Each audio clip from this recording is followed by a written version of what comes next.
Hi guys, welcome to sizzling tea. तो आज हम बात करेंगे शोहेब के व्लॉग की जिसमें उसने दिखाया है कि ससुराल के लोग आने वाले हैं और उन्होंने किस तरह से ससुराल के लोगों का स्वागत किया है। तो इस बारे में बात करते हैं।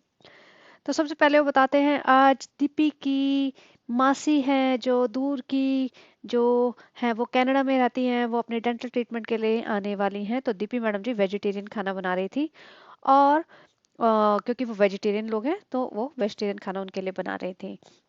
जहाँ तक तो सब ठीक है, लेकिन जब वो आते हैं तो ये पार्ट बड़ा ही ऑड लगता है। यहाँ पे मैं क्लिप लगाने की कोशिश करती हूँ म्यूट करके। तो यहाँ पे देखिए, यहाँ पे ये देखिए, ये आई हैं आंटी जी और ऐसा लग रहा है जैसे उनका ये सेवन्थ रीटेक हो। ये देखिए, एक तो पहली बात तो कोई बाहर से आता है, इंडिया में भी आता है तो कुछ लेके आता है, और ये इतने कंफर्टेबली से एंटर हुए हैं बिना कुछ लाए। ऐसा लग रहा है ये इनका बहुत बड़ा रीटेक है जिसमें बोर हो गए थे। और दीपी मैडम तो कोने में बैठी हुई हैं। भैया, तुम्हारी मासी आ रही है, भले ही दूर की है पास की है, तुमने उन्हें खाने पे बुलाया है तो आप उनसे उनको उठ के स्वागत तो करिए, उनका ग्रीट तो करिए। आप बैठे हुए अपने बच्चे के पास, या हो सकता है 100 रीटेक हो कि दीपी मैडम थक गई हो कि मैं तो किनारे पे बैठ जाती हूँ, अब इनके रीटेक करते रहिए। तो आप वैसे उनके लिए खाना बना रही हैं इतना सारा, अच्छी बात है, खाना बनाया आपने, लेकिन कोई खाना खाने नहीं आया है, सिर्फ आपसे मिलने आया है। आप उन्हें प्यार से ग्रीट तो करिए। यहाँ पे तो ऐसा लग रहा था कि दीपी मैडम को कुछ पड़ी ही नहीं है। और सबसे इम्पोर्टेंट बात यह है, जो इनके लिए कोई आया था वो ऐसा लग रहा था कि मैडम ने अपने जनाब की इमेज क्लीन करने के लिए इनको बुलाया है, क्योंकि अब लोग सिर्फ एज अ व्लॉगर ही इन्हें नहीं देखते हैं। अब इनको झलक में भी मतलब क्या बोलते हैं, एज अ कंटेस्टेंट हैं ये लोग, तो इनको थोड़ी सी और विजिबिलिटी मिल गई है। तो लोग और इनके बारे में जानना चाहते हैं। जो इनके व्लॉग्स पहले नहीं भी देखते थे ना, वो भी देख रहे होंगे, क्योंकि वहां जाके बार बार ये बोला जाता है कि आपके व्लॉग्स हम देखते हैं, आपके व्लॉग्स, फरा मैडम आपके व्लॉग्स में देखती हो, बहुत अच्छा काम करते हो। तो ये सब बोला जाता है। तो इनकी पॉपुलैरिटी तो और बढ़ेगी, तो और भी लोग आके देखते होंगे, तो उनको भी दिमाग में लगा होगा, अरे ये तो सिर्फ अपने अम्मी अब्बू को दिखाता है, दीपिका के घर वालों को तो कोई नहीं दिखाता। जहाँ की बाकी कंटेस्टेंट में सब लोग अपने ससुराल वालों का भी बहुत अच्छे से ध्यान रखते हैं। तो भाई आ गई मौसी जी, आ गई हैं, इंडिया आई हुई हैं वो कनाडा से। तो उन्होंने बुला लिया, इन्होंने हाथ पांव जोड़े होंगे, प्लीज एक बार आ जाइए। मौसी ने बोला नहीं हमें नहीं आना, नहीं मौसी प्लीज एक बार आ जाइए, खाना खिलाया, 5 मिनट बाद चली जाना बैठ के, आप आ तो जाइए। तो आ गई। अब उसके बाद ये देखिए, जब आ गई हैं तो दीपिका ही सारा कॉन्वर्सेशन कर रही है, बिठा के खिला रही है पिला रही है, और जनाब लगे हुए हैं छोटे बच्चे के साथ, हु हाँ, ये करने में। और इसका रीजन ये है कि देखिए वो कनाडा से आए हैं। मैंने उनको नोटिस किया था, वो हिंदी बोलते हैं अच्छे से, बेटी भी बोलती है। अगर जनरली बच्चे जो कनाडा और यूएस में बॉर्न होते हैं या बाहर बॉर्न होते हैं वो हिंदी नहीं बोलते हैं, बट वो हिंदी बोल रही थी, तो हो सकता है, और हिंदी में एक्सेंट भी नहीं आ रहा था, तो हो सकता है वो थोड़ी बड़ी हो तब मूव की हो। वो बॉर्न कनाडा की लग नहीं रही थी मुझे तो। एनीवेज, तो हिंदी में बात कर रहे थे, बट जनाब हैं वो बहुत ज्यादा जैसे उनके बोलते हैं इनसिक्योरिटी सी है, वो किसी से बात नहीं कर पाते हैं, ये मैंने कई बार बोला है।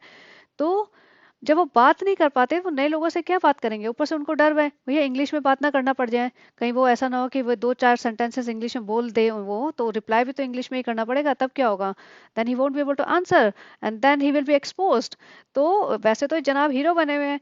अब तो इस चीज को अवॉइड करने के लिए now he has only two ways, either he disappear और he involve himself into something else. That's what he did. अगर वो अंदर जाके रूम में बैठ जाते कि कुछ भी बहाना करके, तो वो रूट भी लगता, ब्लॉग में भी तो आना है, फिर लोग क्वेश्चन पूछते, और या वो गायब हो जाते, तभी भी अगेन ऐसा लगता ओ दीपी के फैमिली मेंबर्स को तो भाव ही नहीं देता, फिर से वो फंसते। तो उन्होंने सोचा चल मैं, यही सबसे इजी सोल्यूशन है, मैं रूहान के साथ टाइम पास कर लेता हूँ। अब भाई टाइम पास करो, थोड़ा ढंग का तो करो, हाँ हूँ है हाँ हूँ, वो सब क्या होता है। खैर, वो उनकी इनसिक्योरिटी है, वो उनका पर्सनल इशू है, वो नहीं बात करने में कॉन्फिडेंट थे, वो सिचुएशन को अवॉइड कर रहे थे। वो करें, बिल्कुल करें, लेकिन ये चीज एक्सपोज हो जाती है। हिंदुस्तान की जनता है भैया, हिंदुस्तान की जनता बेवकूफ नहीं है, पकड़ लेती है ऐसे बातें। तो लेकिन एटलीस्ट वो वहां थे, उन्होंने अपनी वाइफ के फैमिली मेंबर्स जो भी हैं, डिस्टेंट फैमिली मेंबर को बुलाया और खाना खिलाया, अच्छी बात है। लेकिन जिस तरह से उनकी एंट्री हुई वो बहुत ही मतलब फेक लग रही थी। और बहुत ही प्रैक्टिस्ड एंट्री लग रही थी। दरवाजा पूरा खुला हुआ है, वो आ गए बस। तो ऐसा होता नहीं है, गिफ्ट लेके आता है कोई भी जाता है तो। और यूएस कनाडा में तो बहुत ज़्यादा रिवाज है कि एक दूसरे के घर सिंपल मिलने भी जाओगे ना, तुम ऐसे ही जाओगे तभी भी कुछ ना कुछ लेके जाते हो। अब ये देखिए, जब अम्मी को बुलाया उन्होंने नीचे, अपनी जनाब ने अपनी अम्मी को नीचे बुला लिया था क्योंकि वो लोग आने वाले थे। अम्मी के चेहरे पे कोई एक्साइटमेंट नहीं है। और पापा कहाँ है भाई, तुम्हारे पापा तो दिखा दो कहाँ पे थे। अम्मी आई हुई है, पापा को तो बाहर ले आते, पापा बैठ के खा लेते उनके साथ खाना। ये लोग करते क्या है, एक बार अम्मी दिखाएंगे एक बार पापा दिखाएंगे। तो पापा तो तुम्हारे घर में ही है, तुम्हारे पूरे व्लॉग में पापा के दर्शन ही नहीं हुए। और अम्मी आई है, अम्मी बेचारी ऐसे लग रहा था कि भैया जबरदस्ती बुलाया उन्हें, क्योंकि वो आंटी जी आने वाली है। उनसे बात कौन करेगा, तो दो चार लोग दिख जाएंगे, रेजा रेहान और अम्मी, तो मतलब थोड़ी बातें तो हो जाएंगी, वरना ऐसा लगेगा दीपिका की मम्मी और दीपिका बैठी है खाना खाने, बस खाना निपटाया और चलो जी बाय बाय। तो ऐसा ना हो, तो इसलिए हमने अम्मी को बुला लिया। अब एक चीज और मुझे जो खटकी, वो ही मुझे ये खटकती है कि रिजा के साथ जो ट्रीटमेंट होता है ना, वो बिल्कुल सही नहीं होता है। बहुत जैसे होता है ना लड़का लड़की में फेवरेटिज्म, वो वाला दिखता है। रिजा को मैंने हमेशा नीचे बैठे हुए देखा है। एक आध बार मैंने वो भी देखा था कि झलक का वो दिखाते हैं ना एपिसोड पूरा, और उसमें फिर सबके रिव्यू लेते हैं, कैसा लगा कैसा लगा, अच्छा है ना, बढ़िया है ना, कैसा लगा। उस टाइम भी रजा जमीन पे बैठी हुई थी। मेरे पास स्क्रीनशॉट नहीं है, मुझे दोबारा देखना पड़ेगा, and I don't want to do that. मैं उनके व्यूज नहीं बढ़ाने वाली बार बार देख के। एनीवेज मुझे लगता है व्लॉग बनाने के चक्कर में मैं इनके व्यूज बढ़ा देती होंगी, बट जो भी है। अब इसमें देखिए, मैंने इसका स्क्रीनशॉट लिया अगेन। अब रिजा खड़ी हुई है और ये रेहान है जो आराम से बैठा हुआ है लाट साहब की तरह। ये देखिए। और ये एक बार नहीं है, बहुत बार होता है। तो रिजा को बैठने के लिए क्यों नहीं बोलते, वो आराम से बैठो रिजा, तुम्हारा भी घर है। लेकिन नहीं, वो थोड़ी सी पार्शियलिटी दिखती है इनमें, जो बहुत ही गलत है आज के टाइम पे। तो होनी भी नहीं चाहिए, कभी भी नहीं होनी चाहिए, बट आज के टाइम पे दोनों बच्चे सेम स्कूल में जाते हैं, दोनों बच्चों को सेम ट्रीट करो। कौन सा लड़का तुम्हारे मतलब पाप धो देगा और लड़की नहीं धोएगी। आज देखा जाए तो अम्मी को तो बेटी ज्यादा संभाल रही है शायद। बट एनीवेज, तो ये जो ट्रीटमेंट है वो मुझे बहुत खटकता है। उसके बाद हम बात करते हैं, जो आंटी जी आई थी, जो दीपिका की मासी थी दूर की, वो कनाडा से आई थी। तो कई लोग कह रहे हैं कनाडा से क्यों आएंगी, ये आएंगी वो आएंगी। अच्छा चलिए इस बारे में बताते हैं, बात करते हैं कि कनाडा में से क्यों आई। सबसे पहले तो वो डेंटल ट्रीटमेंट के लिए आई हैं। और ये मैं बताना चाहती हूँ कि जो फॉरेन में, स्पेशली यूएस कनाडा में, यूएस में बात करते हैं पहले। यूएस में जो डेंटल ट्रीटमेंट है ना, बहुत ही ज़्यादा एक्सपेंसिव है। तो इंडिया एक बहुत बड़ा डेंटल ट्रीटमेंट हब बन चुका है। तो यहाँ पे जैसे मैं एग्जांपल देती हूँ, अगर आपको एक दांत निकलवाना हो ना, अगर सिर्फ एक दांत आपका हिल रहा है, आप बोलोगे डॉक्टर के पास जाके, डेंटिस्ट के पास जाके अपॉइंटमेंट लेके जाओगे कि ये मेरा दांत निकालना है, तो वो उसके 1200-1300 डॉलर ले लेता है। 1200-1300 डॉलर ऑलमोस्ट होते हैं 1 लाख रुपए। और आपको अगर बड़ा ट्रीटमेंट कराना है, जैसे रूट कैनाल कराना है, या कुछ और दो तीन दांतों में आपको प्रॉब्लम्स है, कुछ फिलिंग करानी है, कुछ क्राउन लगवाना है, या कुछ भी ये सब करवाना है, तो वो हजारों डॉलर का बिल आता है, 10-10 हजार डॉलर के बिल आते हैं या ज्यादा भी आते हैं। और जिसके पास इंश्योरेंस नहीं होता उसके ऊपर भी, उसके तो आते ही हैं। जिसके पास इंश्योरेंस भी होता है ना, उसके ऊपर भी पैसा देना पड़ता है, क्योंकि इंश्योरेंस मोस्टली इतना कवर नहीं करता। तो ये सब, इसलिए इंडिया एक बहुत बड़ा डेंटल हब है, क्योंकि यहाँ पे जो डेंटल ट्रीटमेंट है बहुत सस्ता है एज कम्पेयर टू यूएस। और वहाँ पे क्या होता है, अभी आजकल जो डेंटिस्ट है, बड़े बड़े डेंटल हॉस्पिटल्स हैं, वो क्या करते हैं, पैकेजेस निकालते हैं। उसमें वो क्या करेंगे कि यूएस से जो जा रहा है, जिसको डेंटल पेशेंट है जो यूएस का, उसका एयर फेयर देते हैं फ्री। 3 दिन का होटल का, 5 स्टार होटल का स्टे भी देते हैं, उसका ट्रीटमेंट भी देते हैं, उनको पैकेज बना के देते हैं कि ये जी हमारा हो गया पैकेज तुम्हारा, सपोज लेट से 10 लाख रुपए में। और अगर यही सेम ट्रीटमेंट अगर वो यूएस में कराएंगे तो 20-25 लाख का पड़ जाएगा। तो ये ये सब मतलब आजकल इंडिया में बहुत चल रहा है। और कनाडा में क्या है, हेल्थ केयर फ्री है। तो कनाडा में आपको पे नहीं करना पड़ेगा, लेकिन इस टाइप के ट्रीटमेंट के लिए आपको 1-1 साल का वेट करना पड़ता है, क्योंकि जब फ्री होता है ना तो सारी दुनिया पहुंच जाती है लाइन लगाने। और इतने सारे मेडिकल फैसिलिटीज वहाँ है नहीं एज कम्पेयर टू यूएस या इंडिया में, तो खैर बहुत ही है।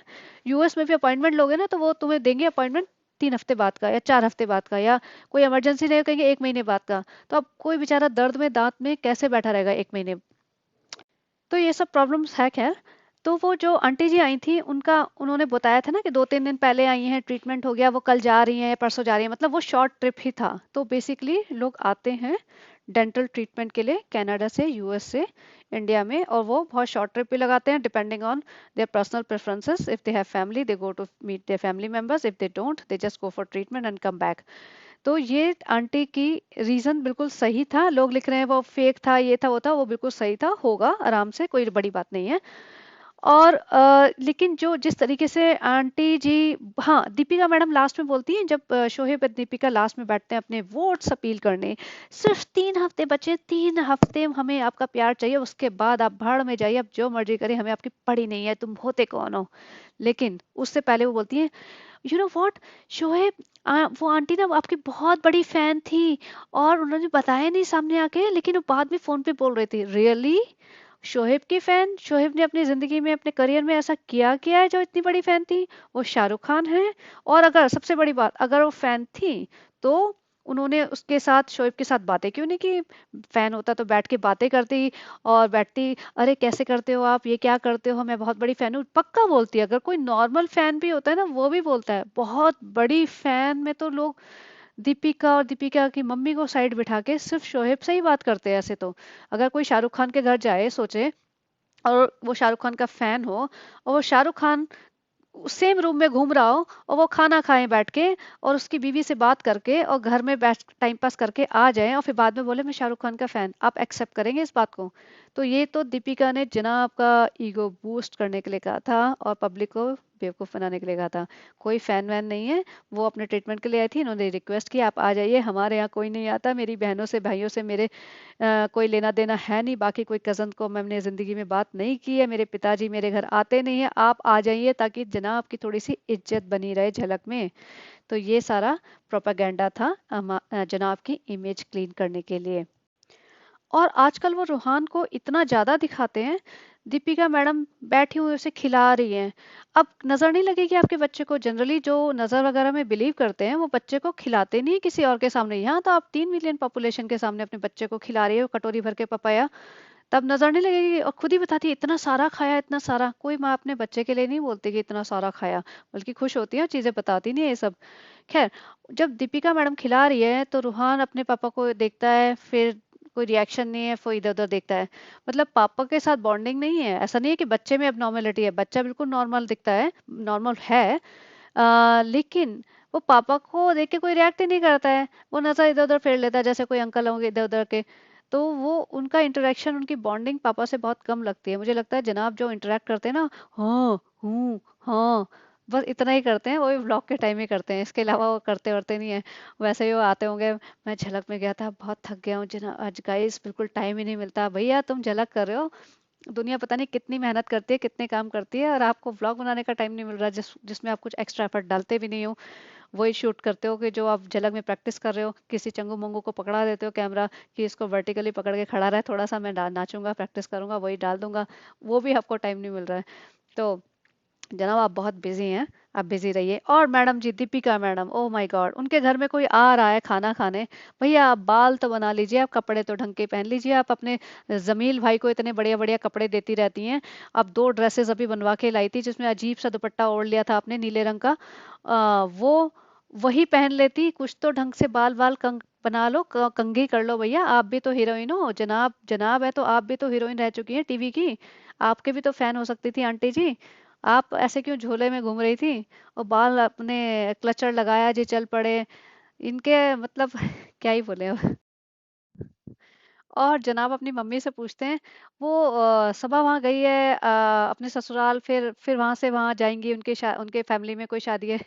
भैया तुम्हारी सगी बहन है, तुम्हारे 2 फ्लोर ऊपर रहती है, तुम्हें इतने भी कॉन्वर्सेशन नहीं होती क्या? इतना झलक में बिजी हो, या वैसे ही रिश्ते टूट गए हैं कि अपनी बहन का स्केड्यूल नहीं पता तुम्हें? कजन है, कौन सी कजन किसकी कहाँ क्या शादी है? और वैसे देखा जाए तो इंडिया में अगर ससुराल में कोई शादी हो रही होती है तो भैया भाई का भी वो इनविटेशन कार्ड तो आता ही है, माना कि दूर के रिश्तेदार हैं सबा के, और सबा को वहाँ शादी वादी में भैया बहन नंद इनसे कोई लेना देना है नहीं। वो मैडम जी तो अपना ब्लॉग छापने जा रही हैं, उसको अपना देखना है कि भैया मेरे कंटेंट मिल जाएगा 1 महीने का, इसलिए मैं जा रही हूँ। उसको कोई नंद से और भाभी से किसी से कोई लेना देना है नहीं। खैर हम बात कर रहे हैं जनाब एंड मैडम के ब्लॉग की, तो लेट्स गेट बैक टू जनाब एंड मैडम। सभा का कंटेंट तो मेरे पास हमेशा रहता ही है। तो जो जनाब थे वो अल्टीमेटली फाइनली बैठ गए मैडम जी के साथ, जैसे उनके बहुत सारे वीडियोस होते हैं, वोट अपील करने। गाइस सिर्फ 3 हफ्ते बचे हैं, 3 हफ्ते। मैडम दीपिका मैडम जी, हाँ प्लीज आपका एक फोन से 50-50 वोट कर दीजिए, क्या जाता है यार 50-50, और ज्यादा चाहिए तो और कर दीजिए। आप फोन खरीद लीजिए, नया सिम ले लीजिए, आपको क्या जाता है पैसे का, हमारे पैसे बन जाएंगे। आपको अगर आपके पास फ़ोन नहीं है, मल्टीपल फ़ोन खरीदिए, अपना अपनी कार बेच दीजिए, अपना घर बेच दीजिए। आप अपना हम अपना ज़मीर बेच रहे हैं, आप अपना कार, घर, ज़मीन, जायदाद बेच दीजिए, फ़ोन ही ले लीजिए बहुत सारे, और हर फ़ोन से 50-50 वोट कर दीजिए। आप हमारे जनाब को जिता दीजिए, बिकॉज़ हमारे जनाब डांस के दम पे नहीं जीत पा रहे, वोट्स के दम पे जीत जाएँगे। कंपटीशन बहुत टाइट होता जा रहा है। आप प्लीज़, आप हमारे लिए कुछ तो करिए, और जैसे ही झलक बंद हो जाएगा फिर हम दिखाएंगे आपको असली रंग। ठीक है, तो चलिए जनाब एंड मोहतरमा जो भी हमारा पॉडकास्ट सुन रहे हैं, मैं यहीं पे एंड करती हूँ। And if you like this content please like share and subscribe. Thank you, have a great day.